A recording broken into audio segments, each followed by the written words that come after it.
विश्वास का, आस और विश्वास का, जन जन के जीवन की खुशहाली का दर्पण, जन जन के जीवन की खुशहाली का दर्पण, ये है कृषि दर्शन,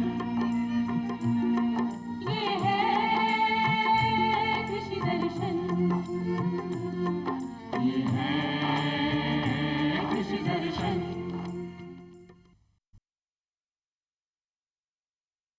किसान साथियों, जैसा कि आप जानते हैं मौसम बदल गया है। ऐसे बदलते मौसम में एक तरफ खरीफ फसलों की कटाई करनी है, दूसरी तरफ रबी फसलों की बुआई की तैयारी भी आपको करनी है। तो ऐसे समय में किस तरह से योजनाबद्ध तरीके से आप काम करें ताकि आप समय का ठीक तरह से प्रबंधन कर पाएं, इस विषय पर विस्तार से जानकारी देने के लिए आज स्टूडियो में मौजूद हैं ईश्वर लाल यादव।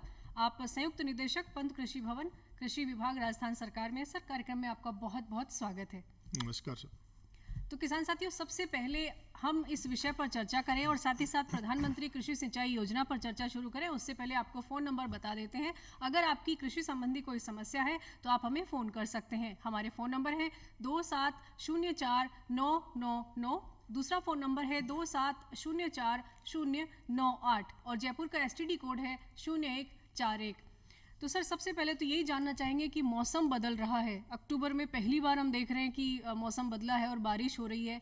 खरीफ फसलें जो हैं वो खेतों में खड़ी हैं, किसान साथी उनके कटाई की तैयारी कर रहे हैं, कटाई कर भी रहे हैं। तो ऐसे चुनौतीपूर्ण समय में किस तरह से अपने कामों को प्राथमिकता तय करें और किस तरह से करें? मैं कहना चाहूँगा किसान भाइयों, जैसे मानसून की विदाई है वो सितंबर के आखिरी तक विदाई हो जाती है। वैसे 15 सितंबर के बाद में ये होता है कि मानसून चला जाता है, लेकिन अब के बार शुरू में मानसून आया, बीच में मानसून बहुत से डिस्ट्रिक्टों में तो बुआई भी नहीं हो पाई जी। अब कंडीशन ये है कि जब फसलों की कटाई का समय आया है और उस वक्त लगातार बारिश हो रही है, अब हमारी सबसे मोटी सावधानी है तो कि हमारी जो फसलें हैं उनको कैसे बचाया जाए। तो सबसे पहले तो मैं सभी किसान भाइयों को ये कहना चाहूँगा कि आप जब भी कटाई करें तो मौसम का थोड़ा सा हो सकता है कि एक दो 4-5 दिन का डिले हो रहा है, क्योंकि इस वक्त करीब करीब बाजरा और ये फसलें कट जाती हैं, लेकिन लगातार बारिश की वजह से नहीं कट पा रहे और कुछ ने काट लिया तो वहाँ फिर बारिश आ जाती है तो उसमें नमी होके और फिर जो चारा और दाना दोनों खराब हो रहे हैं जी। इसलिए सबसे मोटा तो ये कि मौसम को साफ देख के करें। और जैसे कटाई कर भी ली और बारिश आ गई तो उनको जो भी हरे पौधे हैं उनको खड़ा करके करें, जिससे वो धूप और हवा लगे तो वो उसमें नमी से वो उसमें सड़न नहीं हो, गले नहीं हो, इकट्ठा करें तो खड़ा रहेगा तो उसमें हवा निकलेगी, तो हवा निकलेगी तो उसमें वो गलन पैदा नहीं होगी और दाना भी खराब नहीं होगा, क्योंकि नीचे यदि दाना पड़ा रहा तो बाजरा भी उग जाएगा और उनमें दिक्कत आती है। तो एक तो सावधानी ये रखें। दूसरा ये कि जो भी हमने फसलें बोई हैं उसमें सबसे महत्वपूर्ण पहलू है कि हमने सबका जो भी KCC के थ्रू उन्होंने बैंक से लोन ले रखा है या किसानों ने वैसे भी बीमा करवा रखा है, तो हमारा ये जो फसलों का बीमा है वो बुआई से लेके आखिरी तक, कटाई से लेके और खेत तक जब तक जाता है तब तक वो उसका होता है। तो अब कटाई के टाइम पे यदि बारिश आ गई और हमारी फसल खराब हो रही है तो उसकी तुरंत सूचना या तो टोल फ्री नंबर है उस पर दें, निकट का हमारे जो भी कृषि कार्यकर्ता हैं ऑफिस है उनको दें, और फसल बीमा का जो प्रतिनिधि है वो हर जिले में बिठा रखा है। तो आप एक छोटा सा फॉर्म है वो भर के, यदि आपका इंडिविजुअल व्यक्तिगत लॉस हुआ है कि मेरे ठीक है आजकल जो बारिश का दौर है वो ये तो है नहीं कि बहुत पूरे राज्य में है, किसी गांव में आ गया, किसी पंचायत में आ गया, किसी पंचायत समिति में हो गया, तो वो फॉर्म भर के और वहाँ पे दे। ये बहुत अहम जानकारी आप दे रहे हैं कि कई बार कृषि कार्य करने के दौरान अगर बारिश आ गई, जैसे फसल कटाई कर रहे हैं और करने के दौरान बारिश आ गई, तो फिर उन्हें सजग रहने की जरूरत है। ये जागरूकता किसान साथियों को होने की जरूरत है। आपको जो भी है वो उसके 24 घंटे के अंदर अंदर एक छोटा सा फॉर्म है वो भर के उसकी रिसीप्ट लेने के लिए कोई फसल बीमा कंपनी वाला ये नहीं कहे कि मुझे इन्फॉर्मेशन नहीं थी, नुकसान नहीं हुआ। क्या ये फॉर्म ऑनलाइन भरा जाएगा या विभाग से संपर्क करना? आप उसमें भी ईमेल के द्वारा भी कर सकते हैं, मैसेज भी कर सकते हैं और फॉर्म भर के और वहाँ से रिसीट ले लें। इसके लिए कहाँ संपर्क करना होगा? जिला कार्यालय से संपर्क कर लें। जिला कार्यालय में फॉर्म भी हमने ऑनलाइन भी उपलब्ध करवा रखा है, सबको कार्यकर्ताओं को उपलब्ध करवा रखा है, तो वो जाके और फसल बीमा वाले को पकड़ा दें, जिससे वो एक जॉइंट सर्वे करके और नुकसान का इसकी आकलन जानकारी राज किसान साथी पोर्टल पर राजकिसान साथी पोर्टल पे भी है, और हर बार हम वैन के द्वारा आईसी के माध्यम से जी, जी, जी। और ज्यादा से ज्यादा किया जा रहा है, हर जो भी माध्यम है उसके द्वारा किया जा रहा ये है। बहुत ही अहम जानकारी आप दे रहे हैं। तो किसान साथियों, सबसे जो महत्वपूर्ण इस समय की बात है वो ये कि अगर फसल कटाई के दौरान अगर बारिश आती है या ऐसी कोई स्थिति हो तो आप 24 घंटे के भीतर भीतर आप विभाग को अपनी जानकारी दें और फसल बीमा प्रतिनिधि जो हैं उन तक ये सूचना पहुंचाएं ताकि आपको बीमा की जो राशि है वो सही समय पर मिल सके। किसान साथियों के लिए सर एक और अहम बात है, जो प्रधानमंत्री कृषि सिंचाई योजना है उसके तहत किसान साथी अक्सर जो फार्म पॉन्ड बना रहे हैं या खेत तलाई बना रहे हैं तो वो उसके लिए सब्सिडी देना चाहते हैं, लेकिन कागज किस तरह के तैयार करें ये जानकारी का अभाव होता है। देखिए इसके लिए क्या हेमलता जी, करें? प्रधानमंत्री की सिंचाई योजना की बात करें तो सिंचाई के लिए हर डिपार्टमेंट अलग अलग काम करता था। जैसे इसमें सिंचाई विभाग है, जल संसाधन विभाग है, सॉइल कंजर्वेशन है, आपका फॉरेस्ट है, कृषि है, ये सारे किसानों से जुड़े हुए विभाग हैं। लेकिन सब अपने अपने प्लानिंग करते थे। तो 2015 के में जब सरकार ने सोचा कि सब अलग अलग प्लानिंग करते हैं, उसका फायदा किसानों को पूरा मिल नहीं पाता। सर इसमें कैसे अप्लाई कैसे करें ये मैं आपसे जानूंगी। किसान साथी फोन लाइन पर जुड़ गए हैं फिलहाल। हेलो हेलो हेलो हाँ जी, कौन बोल रहे हैं? हेलो, हम आपको सुन पा रहे हैं, अपना नाम बताएं। अरे रामकेश बोल रहा था पगरू से। जी, अपनी समस्या बताएं।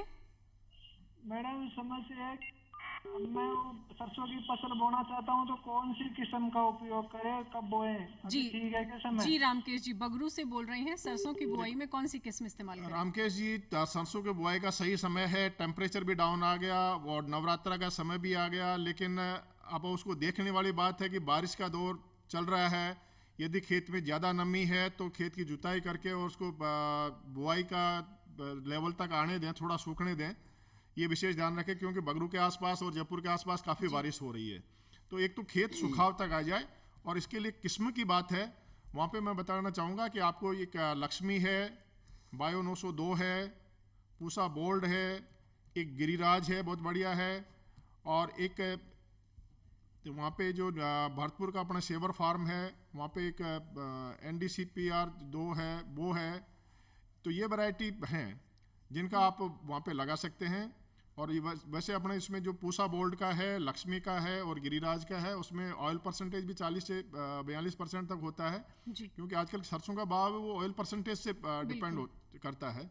इसलिए इन वैरायटियों का बीज लें और बुआई करें। लेकिन थोड़ा सा मौसम का ध्यान रखें। मौसम का ध्यान रखते यदि आपने बुआई कर दी और बारिश आ गई तो फिर दोबारा बुआई करनी पड़ेगी। जी जी सर, प्रधानमंत्री कृषि सिंचाई योजना में अप्लाई कैसे करें, इसके लिए आप क्या कागज कौन से खास तौर पर तैयार करें? देखिए, प्रधानमंत्री सिंचाई कृषि योजना की मैं बात कर रहा हूँ। वहाँ पे 2 विभाग हमारे, उद्यान विभाग और कृषि विभाग, 2 काम कर रहे हैं जी। कृषि विभाग खेत तलाई, जो इसको फार्म पॉन्ड भी कहते हैं जी, डिग्गी है, पाइपलाइन है और जल होजे, इन पे देता है। और उद्यान विभाग के द्वारा हम जो फंवारा है और बूंद बूंद सिंचाई जिसको सूक्ष्म सिंचाई कहते हैं जी। उन पे अनुदान दे है। अब जहाँ पे अप्लाई करने की बात है वहाँ पे एक हमारे एक ऑनलाइन पोर्टल बना रखा है, राज किसान साथी पोर्टल। जी जी जी। उसमें आपका शुरू से आवेदन से लेके आखिरी का आपका भुगतान सर, है, वो राज सारा किसान साथी पोर्टल पर किस तरह से रजिस्ट्रेशन करना है, क्या करना है, इस पर मैं आपसे जानकारी लूंगी। पहले किसान साथी से बात कर लेते हैं। हेलो हेलो हेलो मैडम, मैं जोधपुर से करण बोल रहा हूँ। जी जी, कार्यक्रम में स्वागत है आपका। पूछिए अपना सवाल। मैं ये पूछ रहा था, ये फसल के बारे में जो भी बीमे के बारे में बता रहे थे आप। आपकी आवाज स्पष्ट नहीं आ रही है करण जी, क्या कहना चाह रहे हैं आप? मैं ये कहना चाहता हूँ कि जो बीमे के बारे में बता रहे थे, फसल का बीमा। जी जी, फसल के बीमे बीमे के बारे में इसका तो फॉर्म भरा जाएगा, वो ऑफलाइन भरे जाएंगे, ऑनलाइन भरे जाएंगे? जी जी सर, एक बार पुनः जानकारी दीजिए। इसमें जो है आप यदि लोन ले रहे हैं तो आपके बैंक में जाएंगे, वहाँ पे बैंक में आप डिटेल उपलब्ध करवा दें।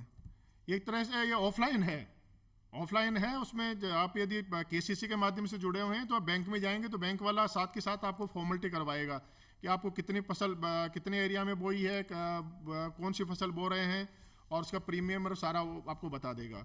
यदि आप लोन नहीं ले रहे और आप वैसे करवाना चाहते हैं तो आप जो जन सेवा केंद्र है वहाँ पे जाएं और आपके खेत की जमाबंदी है वो ले जाएं, अपना आधार कार्ड ले जाएं, जन आधार कार्ड ले जाएं, जिसको भौमासा कार्ड या जन आधार कार्ड में कन्वर्ट कर दिया है, वो ले जाएं और वो ले जाके वहाँ पे आप उसको अप्लाई कर सकते हैं ई-मित्र पर। जी जी जी। तो किसान साथियों को भी ये जानकारी दे दें कि जिन किसान साथियों ने लोन लिया हुआ है, जो भी किसान साथियों ने कृषि के संबंधी कोई लोन लिया हुआ है वो बैंक में जाकर फसल बीमा की जो भी अपनी जो नुकसान हुआ है उसकी जानकारी दे सकते हैं। जिन्होंने लोन नहीं लिया है वो उस पर जन सेवा केंद्र नहीं, या हेमलता जी ये ई-मित्र बात पर। कर रहे हैं, अभी सरसों के लिए बुआई की बात कर रहे हैं, तो ये सरसों के लिए बीमा की बात कर रहे हैं। जी जी लेकिन जी। उसमें एक मैं और कहना चाहूंगा कि केसीसी के माध्यम से पहले तो क्या एक कंपलसरी था कि जो लोन लेता है उसको बीमा होता ही होता होता था है, जी, और जी। बीमे की राशि कटती थी। अब इसमें एक प्रोविजन कर दिया कि आप यदि बीमा वो लोन लिया है और बीमा नहीं करवाना चाहते हैं तो आप राइटिंग में दे दें कि नहीं मैं बीमा नहीं करवाना चाहता हूं, तो आप बीमे से बाहर भी कर दिए जाओगे। और यदि आपको लगता है कि नहीं मुझे बीमा करवाना तो वापस जुड़ सकते हैं। जी जी, तो दोनों ये सुविधाएं हैं। दोनों सुविधाएं उसमें दी गई हैं। जी जी जी। तो सर इसमें अप्लाई करने के लिए आप जैसे राज किसान साथी पोर्टल है इसमें रजिस्ट्रेशन करना है, किस किस तरह के कागजों को तैयार करना जरूरी है किसानों को? देखिए मैं प्रधानमंत्री की सिंचाई योजना की बात कर रहा हूँ, उसमें फार्म पॉन्ड है, खेत वो डिग्गी है, पाइपलाइन है, ये सारे ऑनलाइन है। आप ई मित्र पे जाएं या अपने खुद के फ़ोन पे भी कर सकते हैं। इस राज किसान साथी पोर्टल को खोलें और उसमें यदि डिग्गी के लिए करें तो डिग्गी का ऑप्शन खोलें। फार्म पॉन्ड है तो वहाँ पे एक पूरा आपको दिया हुआ है कि फार्म पॉन्ड के लिए क्या क्या आपको डॉक्यूमेंट्स की जरूरत पड़ेगी, जी वो उसकी सारी लिस्ट दी हुई है। जी फिर उसमें एक वो भी दिया हुआ है कि किस तरह आपको अप्लाई करना है, क्या करना है। जी तो आप अपना खेत की जो जमाबंदी है वो ले जाएं, अपना जनाधार कार्ड ले जाएं। इसके अलावा आपको कोई आवश्यकता कार्ड? नहीं है। आधार कार्ड है, जी। वो जनाधार कार्ड से हम बैंक संबंधी कोई जानकारी? बैंक संबंधी वो जनाधार कार्ड से हम सारा लिंक उसके हो साथ जाता फैच हो जाता है डेटा। जी तो वो है। और धीरे धीरे हम इसको जो जमाबंदी वो ऑनलाइन हो गई, वहाँ पे आपको जमाबंदी की बिल्कुल। भी जरूरत नहीं पड़ेगी। आपको सिर्फ अपना खसरा नंबर बताना पड़ेगा। जी तो जी कुछ एक जिलों में हो गया, कुछ एक जिलों में चल रहा है, तो आगे ये भी हो जाएगा। लेकिन अपने जमाबंदी और ट्रेस नक्शा ले जाएं जी। और उस पर अप्लाई करें। ये बहुत ही अहम जानकारी दे रहेगा। अब इससे संबंधित बात ये है कि किसान साथियों को डिजिटल जो सिस्टम है उसको समझने की ज़रूरत है। ये नया दौर है और नए दौर में थोड़ी दिक्कत आ सकती है उन किसान साथियों को जिनको तकनीकी जानकारी नहीं है या डिजिटल सिस्टम को जो नहीं समझ पा रहे हैं। तो परिवार के दूसरे सदस्यों से आप इस सिस्टम की जानकारी लें। जो भी पढ़े लिखे बच्चे हैं वो अपने जो घर परिवार के जो बड़े लोग हैं उनको इस सिस्टम के बारे में बताएं ताकि उनके मन में कोई शंका न रहे। सब कुछ पारदर्शी है। ये राज किसान साथी पोर्टल किसानों के लिए है, किसानों की सेवा के लिए है। इसको मोबाइल में आप ऐप है ये, इसे डाउनलोड कर सकते हैं आप और घर बैठे तमाम जानकारी जितनी भी कृषि विभाग की योजनाएं हैं, जितनी भी आप सुविधा लेना चाहते हैं वो तमाम बातें आपको घर बैठे आपके घर पर आपके मोबाइल में वो उपलब्ध है। तो इस ऐप को आप डाउनलोड करिए और इसकी जानकारी बढ़ाइए। जी हेमलता सर। जी, इसका फायदा एक ये और होगा जी कि कई बार हम बैंक के पासबुक लाते हैं, वो बैंक का अकाउंट गलत हो गया, ये हो गया, लेकिन अब जनाधार कार्ड के साथ में आपका एड्रेस है, वो है, फोटो है, सब कुछ है आपका, वो सारा उसके साथ फैच होता है। तो आपको ये समस्या एक नहीं बार रजिस्ट्रेशन रहेगी। है, और उसके धीरे बाद- धीरे जो ये लैंड रिकॉर्ड है वो अपडेट हो जाएगा, तो फिर गलती होने की कोई संभावना ही नहीं रहेगी। बिल्कुल बिल्कुल सर। तो ये ये सारी बहुत ही सुविधाएं उसमें अहम मिल रही हैं। जानकारी आपने दी सर। सर अब बात करते हैं जैसे जो रबी की बुआई करना चाह रहे हैं तो डीएपी की कमी देख रहे हैं कि मार्केट में उसकी कमी है, तो क्या इसका कोई विकल्प है जिससे किसान साथियों को राहत मिले? देखिए हम अब रबी की बुआई कर रहे हैं और उसके लिए हमारे को जो गोबर की खाद है उसके साथ साथ हमारे को जो डीएपी, एसएसपी, एनपीके और इनकी भी उर्वरकों की जरूरत जी। होती है। और ज़्यादातर हमारे किसान भाई हैं वो डीएपी का यूज करते हैं। लेकिन कुछ अभी जो नेशनल लेवल पे सीनरी बन रहा है उसमें थोड़ा सा हल्का सा क्राइसिस चल रहा है। वैसे सप्लाई चल रही है, जी। लेकिन हो सकता है कि जो एक बार सडन डिमांड आती है वो उसमें दिक्कत आए। जी तो मैं किसान भाइयों को कहना चाहूँगा कि उसका एक बढ़िया विकल्प है। यदि आप एसएसपी है, सिंगल सुपर फास्फेट है, जी 3 कट्टे, 1 कट्टे की जो डीएपी का है उसकी जगह 3 कट्टे एसएसपी के ले लें और 1 यूरिया का ले लें, तो वो जो हमारे जितने भी न्यूट्रिएंट की मात्रा है वो उसकी सारी पूर्ति पूर्ति हो होती है। जी। अब एक छोटा सा एग्जाम्पल मैं बताना चाहूँगा कि एक डीएपी का कट्टा है वो 1200 रुपये का मिल रहा है, और हम यदि 3 एसएसपी के कट्टे लेते हैं तो वो 300 रुपये का एक कट्टा आ रहा है, तो 900 रुपये तो कट्टा वो आएगा और 266 रुपये का यूरिया का कट्टा आ रहा है, मतलब तो सस्ता ये है। 1166 रुपये में आ रहा है। लेकिन जहाँ न्यूट्रिएंट की बात करते हैं, अब 1 कट्टे में वहाँ पे आपको 23 किलो फास्फोरस मिलेगा और 9 किलो नाइट्रोजन मिल रहा है। जी अब यहाँ एसएसपी की बात करते हैं तो यहाँ आपको 24 किलो तो फास्फोरस मिलेगा 3 कट्टे जो अपन डालेंगे, और आपको 22 किलो है, 22 से 23 किलो नाइट्रोजन मिलेगा उसमें। वो सॉरी वो जो अपन दे रहे हैं 23 किलो, उसमें जो यूरिया है उसमें 23 कहने किलो का मतलब जो भी 23 किलो सूक्ष्म नाइट्रोजन मिल पोषक रहा है, तत्व हैं उनका संतुलन बना रहेगा और पैसा है नुकसान वो नहीं कम मिल होगा। रहा है। जी तो जी एक कट्टे से 23 किलो नाइट्रोजन मिल रहा है, और उसके सबसे मोटे एक फायदे की है कि एसएसपी में जो है उसमें 11% सल्फर आता है, जी और सल्फर है वो जो तिलहनी फसलें हैं उनमें ऑयल कंटेंट को बढ़ाता है, तो ये एक हमारे को एडिशनल फायदा ये और होगा। सर और इस पर विस्तार से जानेंगे, पहले किसान साथी से फोन पर बात करते हैं। हेलो हेलो हेलो हेलो, नमस्कार जी। नमस्कार, कौन बोल रहे हैं? मैं रामगोपाल पाटीदार सवाई माधोपुर। जी रामगोपाल जी, पूछिए क्या सवाल है आपका? मेरा ये है। हेलो जी जी रामगोपाल जी, हम सुन पा रहे हैं, आप बताइए। मेरा ये सवाल है सर मैडम कि मेरी 7.5 बीघा जमीन है, लघु काश्तकार में। जी हेलो, हम सुन पा रहे हैं, आप आप बोले। बोलिए। हाँ सर, मेरी 7.5 बीघा जमीन है, लघु काश्तकार हूँ। जी लघु में सीमांत काश्तकार। जी जी जी उसमें मुझे खाद बीज तारबंदी एक लोन मिल सकता है जी? जी सर, लोन लेना चाहते हैं, लघु और सीमांत किसान हैं, तारबंदी के लिए और देखिए, तारबंदी के लिए आप लोन भी ले सकते हैं और उसमें तारबंदी के लिए हम अनुदान भी उपलब्ध करवा रहे हैं। एक किसान को हम 400 मीटर तक वो उपलब्ध करवाते हैं और 40,000 रुपये मैक्सिमम है। जी तो 400 मीटर तक लेके आप 40,000 रुपये तक उसका अनुदान ले सकते हैं। और वो अभी हमारा ऑनलाइन नहीं हो पाया, उसका ऑफलाइन है, लेकिन उसमें आपको जो कांटेदार बाड़ आते हैं वो पिलर खड़े करने पड़ेंगे और उसमें कांटेदार बाड़ लगा के और वो तैयार करना पड़ेगा। तो आप उसमें 40,000 तक का वो है। और यदि आप फसल बीमा करवाना चाहते हैं, केसीसी के माध्यम से लोन लेना चाहते हैं, तो आपको लोन मिल जाएगा। जी, और अधिक जानकारी के लिए आप अपने नज़दीकी जो कृषि पर्यवेक्षक हैं आपके इलाके के, आप उनसे भी संपर्क करके आप सारी जानकारी ले सकते हैं। जी सर अभी रबी फसलों की तैयारी कर रहे हैं किसान साथी, क्योंकि खरीफ फसलों की तो कटाई चल रही है, तो रबी के लिए किस तरह से तैयार होने की ज़रूरत है? खेत को कैसे तैयार करें, आदान की कैसे व्यवस्था करें? देखिए, मैं किसान भाइयों को ये कहना चाहूँगा कि रबी का हमारा जो नवरात्रा से एक तरह से शुरुआत हो जाती है। और जो पूर्वी जिलों की बात करें, जैसे भरतपुर, सवाई माधोपुर, धौलपुर, अलवर है, इधर का दौसा है, वहाँ पे सरसों की बुआई बहुत पहले से हो जाती है, सितंबर के आखिरी में हो जाती है। लेकिन अब के बार बारिश का दौर चल रहा है तो वहाँ पे भी नहीं हो पाया।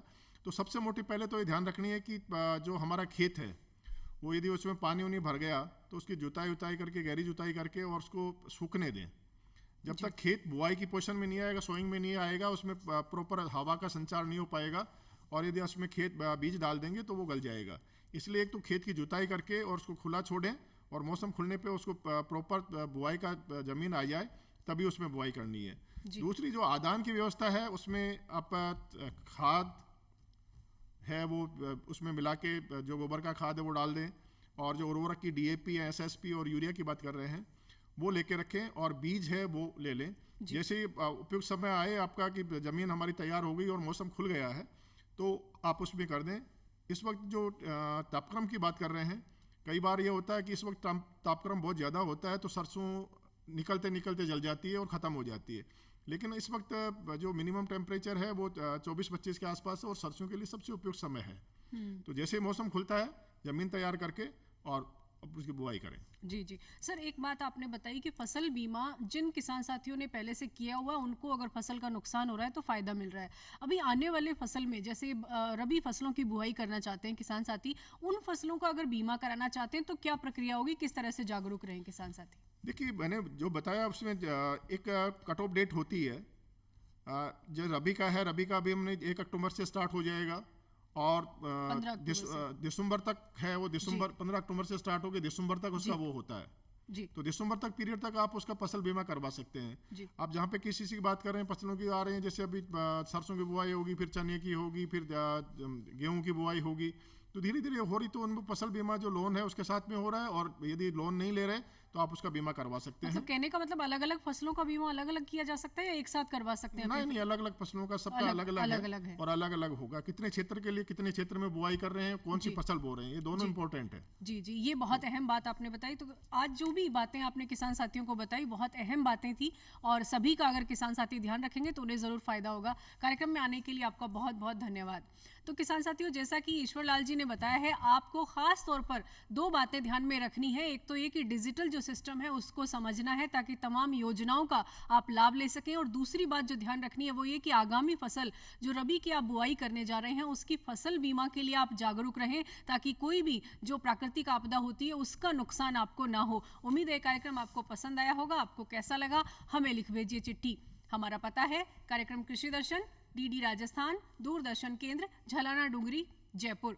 तो आज के लिए बस इतना ही, फिर होगी आपसे मुलाकात नई जानकारियों के साथ। तब तक के लिए इजाजत दीजिए। नमस्कार। नमस्कार।